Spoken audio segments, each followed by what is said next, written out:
বিমানবাবু, খুব গুরুত্বপূর্ণ এবং কারেন্ট ইস্যু বলতে 2026 বিধানসভা নির্বাচন।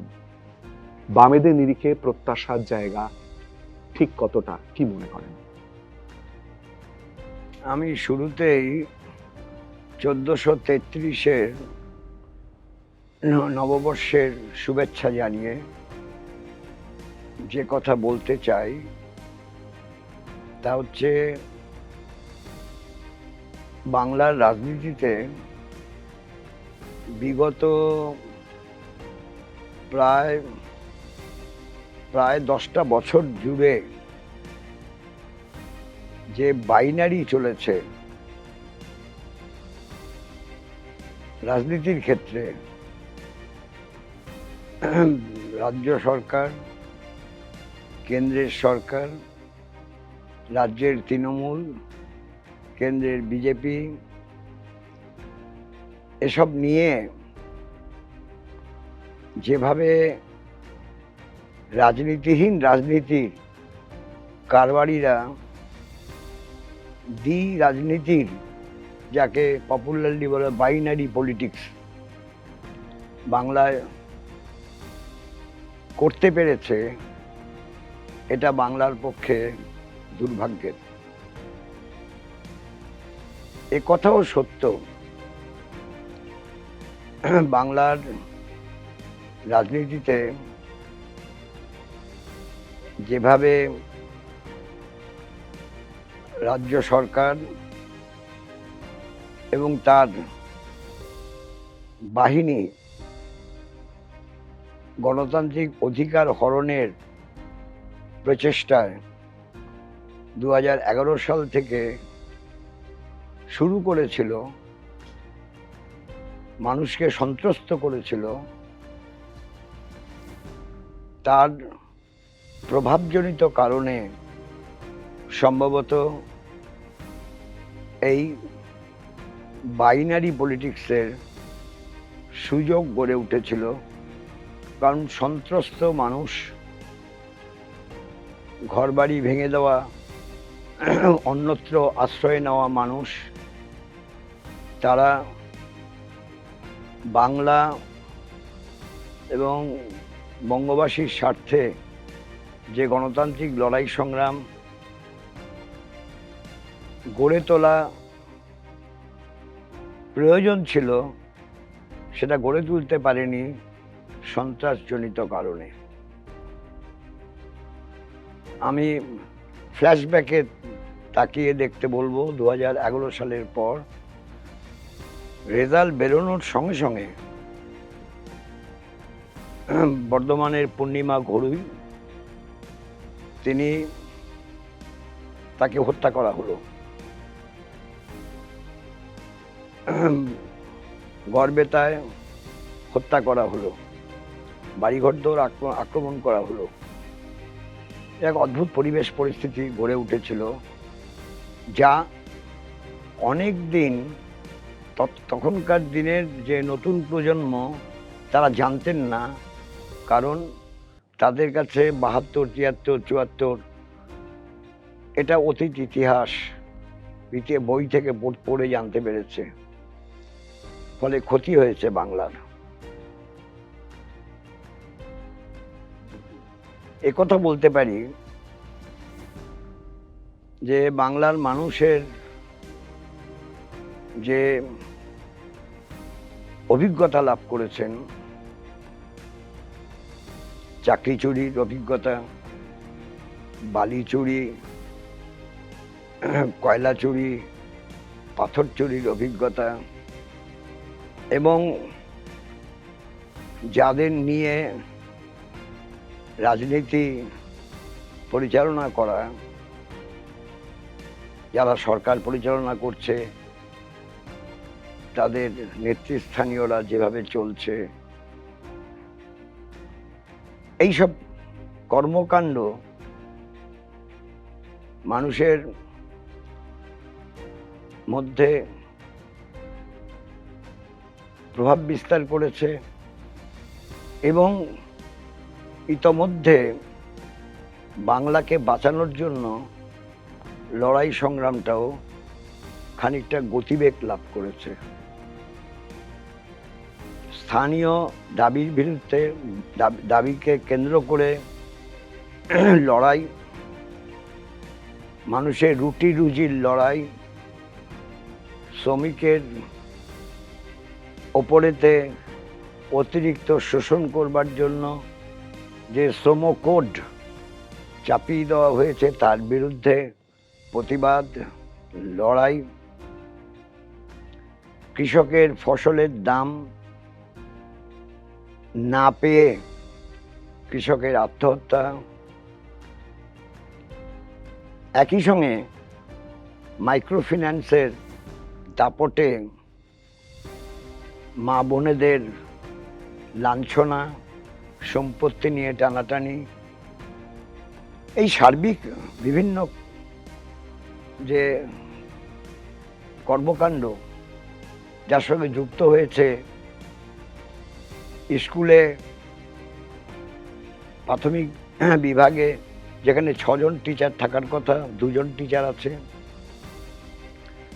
এই কালকেই কোনো একটা চ্যানেলে দেখছিলাম 2 জন টিচারের মধ্যে একজন আগামী 2 মাস পরে রিটায়ার করবেন, তার মানে 1 জন টিচার হয়ে যাবে। 6 জন টিচারের জায়গায় 1 জন টিচার হয়ে যাওয়া। যেখানে 9 জন টিচার থাকার কথা সেখানে 3 জন টিচার হয়ে যাওয়া। পড়াশোনাটা গরিব মানুষের ঘরের ছেলে মেয়েদের খুব দুর্ভোগের মধ্যেই চলতে হচ্ছে। মানে ভবিষ্যৎ প্রজন্ম শিক্ষা দীক্ষায় গোল্লায় যাক তা বোধহয় চাইছে। এই সামগ্রিক বিচারে এবং অন্যদিক থেকে যেখানে দেশের অর্থাৎ রাষ্ট্রের কোনো ধর্ম থাকে না, কোথাও কোনো রাষ্ট্র নেই যে রাষ্ট্রের ধর্ম আছে।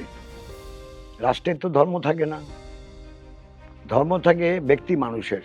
প্রবীণ বাম নেতা বামফ্রন্ট চেয়ারম্যান বিমান বসুকে সবাই শ্রদ্ধা করেন রাজনীতির ঊর্ধ্বে উঠে।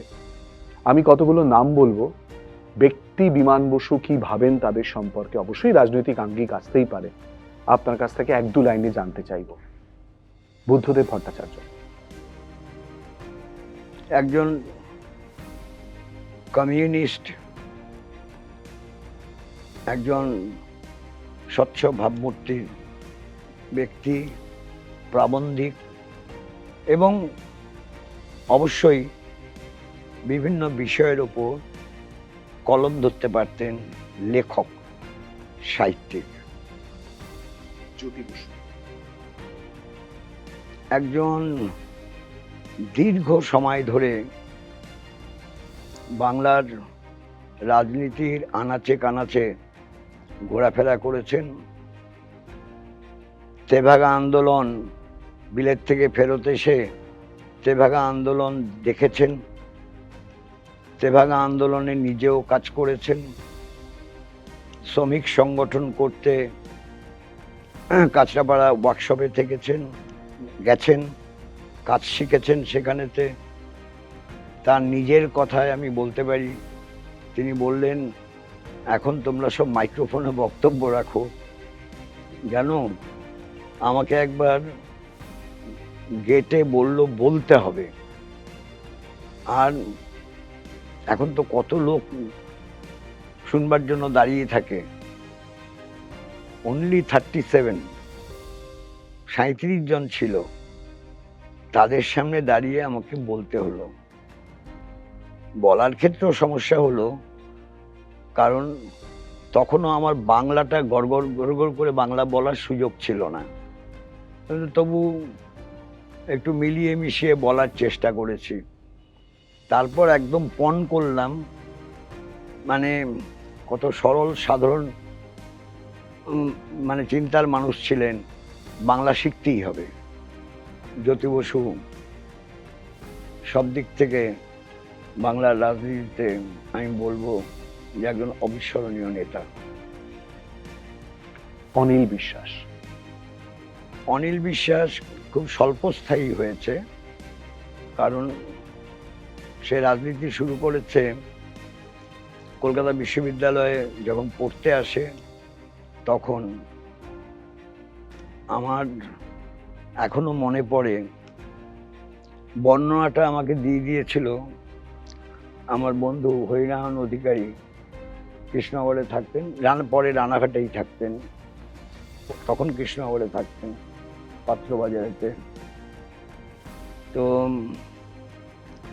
আমি ইউনিটটাকে শক্ত করার জন্য লোকজন ধরছিলাম, বলেছিল একটা ছোটখাটো রোগা, দেখলে মনে হবে স্কুলে পড়ে, একটা বুশশার্ট পরে, বুশশার্টটা প্যান্টের মধ্যে গুজে পড়ে, বেল্ট পরে।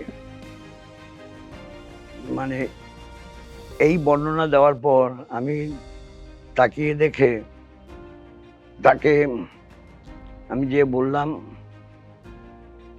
যে, এ ভাই, নাম কি অনিল বিশ্বাস? বলল হ্যাঁ। আপনি জানলেন কি করে? সে কথা পরে বলবো। কটা ক্লাস আছে? বললো দুটো ক্লাসের পর আমি দেখা করব। এই তারপর কথাবার্তা হলো। ও পল সায়েন্সে ভর্তি হয়েছিল। আমার একটু দায়িত্ব ছিল, কারণ হচ্ছে আমি ইউনিভার্সিটি ব্রাঞ্চের সেক্রেটারি ছিলাম। তো তারপর কথাবার্তা হয়। তারপর ছাত্র রাজনীতি বছর দেড়েক, কারণ তখন তো রাজনীতি শুরু হয়েছে, পরীক্ষাও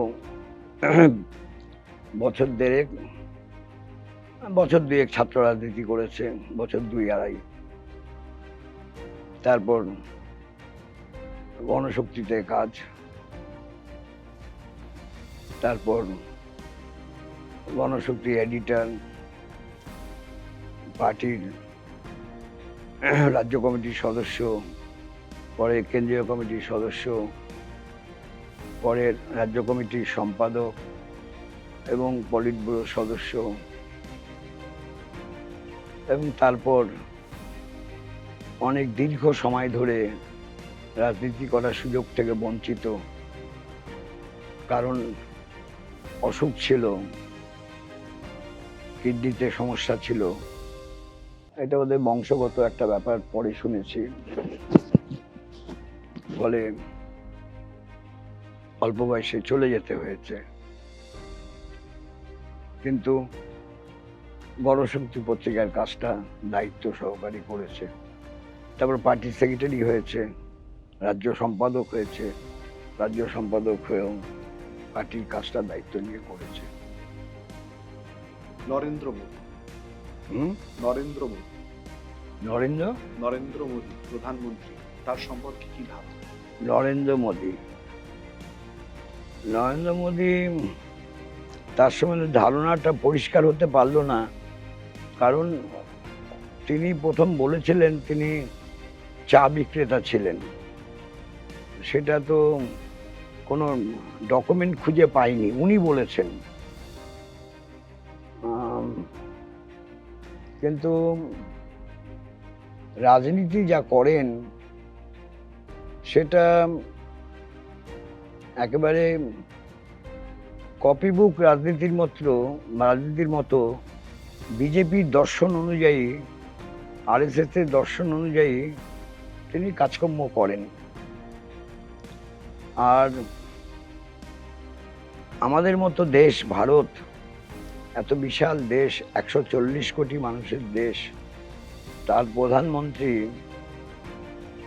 এখন যেখানে ট্রাম্পের বিরুদ্ধে তার দেশের মানুষ বিক্ষোভ দেখাচ্ছে, এখন যদি রেফারেন্ডাম হয় ট্রাম্পকে সরে যেতে হবে, যা অবস্থা দাঁড়িয়েছে, বিভিন্ন প্রভিন্সে যেভাবে বিক্ষোভ দেখাচ্ছে নীতি নিয়ে, এবং বারবার যখন নাকি ব্রিটেনকে সাথী করতে চাইছে, বারবার ব্রিটেন তার থেকে সরে যাচ্ছে।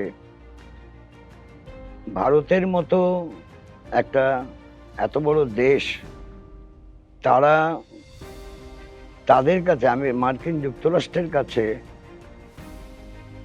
মাথা নত করবে এটা ভাবা যায় না। আমি সংঘাতের কথা বলছি না, কিন্তু মাথা নত করার কথা বলছি। মানে ইরানের সঙ্গে ভারতের সম্পর্ক ভালো, তাই ইরানের সঙ্গে ভারতের সমস্যা নেই, বর্তমান সময়ে সমস্যা নেই। কিন্তু মানে প্যালেস্টাইনের সঙ্গে তো ভারতের সম্পর্ক অত্যন্ত ভালো ছিল, কিন্তু একের পর এক হাজারে হাজারে লোক মানুষকে খুন করছে। মানে ইসরায়েল এবং মার্কিন বাহিনী, সে ব্যাপারেতে ভারতের ভূমিকা একটা অত্যন্ত গুরুত্বপূর্ণ ছিল, সেই গুরুত্বপূর্ণ ভূমিকা পালিত হয়নি। অথচ ইয়াসের আরাফাত যখন ভারতে এসেছিলেন তখন তো তারা সব ধরনের সহযোগিতার কথা বলেছিলেন, করেওছেন। এটা নয় যে করেননি, ভারত করেওছে। কিন্তু আমি এইটা দিয়ে বিচার করতে চাই যে সত্যিকারের ভারতের মান মর্যাদা বৃদ্ধি করার জন্য যে কাজগুলো করা উচিত ছিল, সেই কাজগুলো সবগুলো সম্পন্ন করা হয়ে উঠছে না। আমি মিস্টার নরেন্দ্র মোদী সম্পর্কে এই স্বল্প কথা বলাই আমার ভালো। অমিত শাহ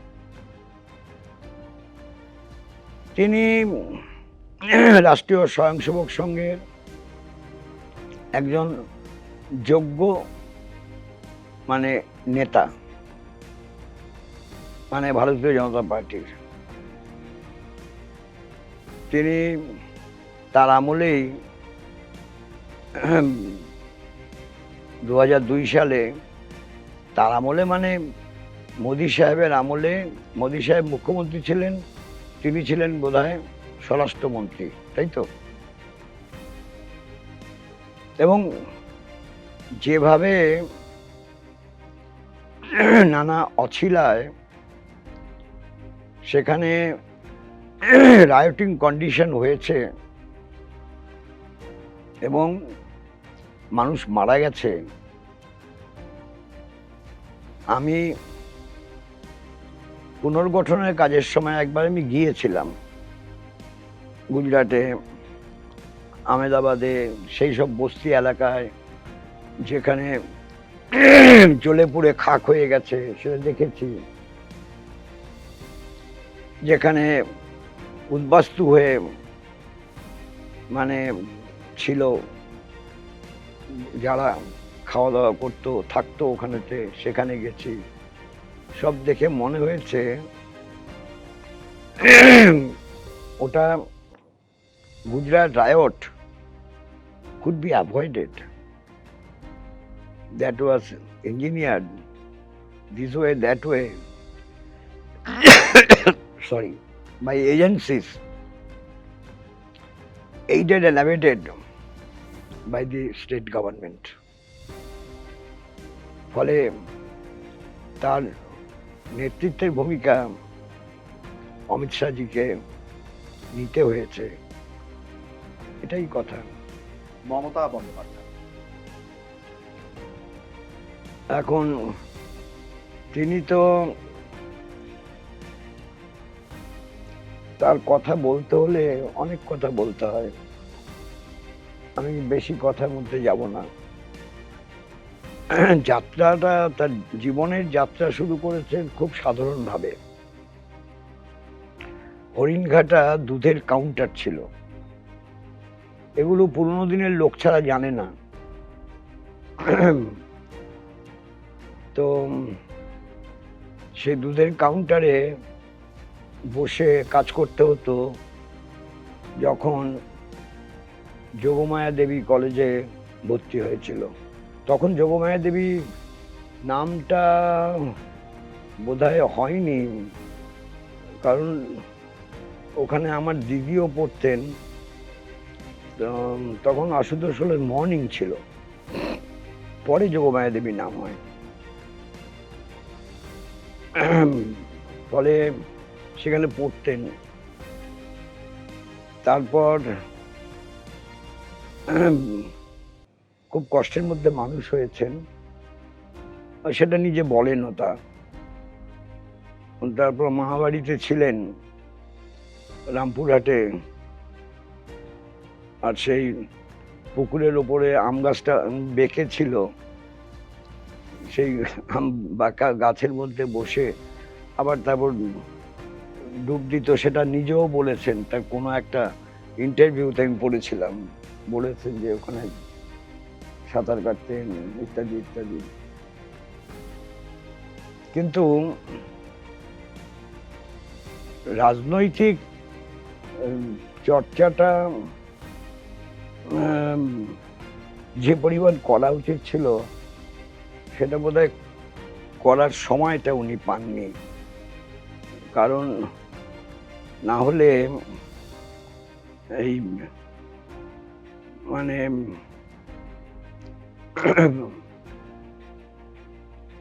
নাড্ডা চাড্ডা ফাড্ডা এই কথা বলতেন না। আবার আরেকটা জিনিস দেখি আমি, মাঝে মাঝেই বলেন অলচিকি ভাষা। অলচিকিটা ভাষা না, ওটা লিপি।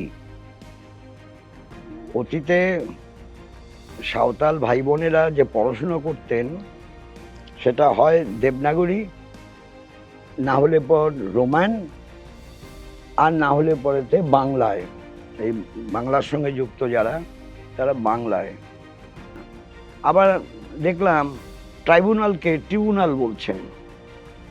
ট্রাইব্যুনালকে ট্রিব্যুনাল বলবে কেন? ট্রাইব্যুনাল তো ট্রাইব্যুনাল।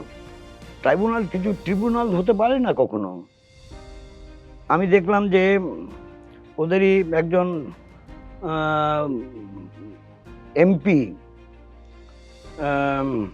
যে আইনজীবী এমপি কল্যাণ বন্দ্যোপাধ্যায়, তিনি ট্রাইব্যুনাল বলছেন, আর মুখ্যমন্ত্রী বলছেন ট্রিব্যুনাল। এগুলো কিন্তু আমার মনে হয় সঠিক না। এটা কারণ ওনার ওপরে কেউ কোনো কথা বলতে পারে না, সেই জন্য এই জিনিসগুলো ঘটছে।